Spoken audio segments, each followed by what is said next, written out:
سیاسی جوڑ توڑ کا مشن لیے شہباز شریف آج کراچی کا دورہ کریں گے۔ ایم کیو ایم اور جی ڈی اے کے رہنماؤں سے ملاقاتیں کریں گے۔ نون لیگ نے ایم کیو ایم سے 5 قومی اور 10 صوبائی حلقوں میں حمایت مانگ لی ہے۔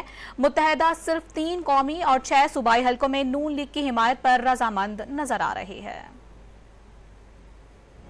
الیکشن جو قریب آ رہے ہیں، سیاسی جماعتیں اتحادیوں سے سیٹ ایڈجسٹمنٹ فائنل کرنے میں مصروف ہیں۔ اسی سلسلے میں نون لیگ کے صدر شہباز شریف آج کراچی کا اہم دورہ کریں گے۔ سابق وزیر اعظم ایم کیو ایم اور جے ڈی اے کے رہنماؤں سے ملاقاتیں کریں گے۔ شہباز شریف این اے 242 پر متحدہ وفد کو مصطفیٰ کمال کی اپنے حق میں دستبرداری پر قائل کریں گے۔ ذرائع کا دعویٰ ہے کہ نون لیگ نے ایم کیو ایم سے 5 قومی اور 10 صوبائی حلقوں میں حمایت مانگی ہے۔ نون لیگ اپنے دیگر اتحادیوں جمعیت علماء اسلام فضل الرحمان، جمعیت علماء پاکستان نورانی، جے ڈی اے کے لیے متحدہ امیدواروں کی دستبرداری کی خواہش مند ہے۔ نون لیگ این اے 240 پر انس نورانی، ملیر این اے 229 اور 230 پر سینئر لیگی رہنماؤں قادر بخش کلمتی اور شاہ محمود شاہ کو الیکشن لڑوانا چاہتی ہے۔ دوسری جانب ایم کیو ایم نے نون لیگ پر واضح کر دیا کہ مذاکرات میں صرف لیگی امیدواروں کی حمایت پر اتفاق ہوا تھا،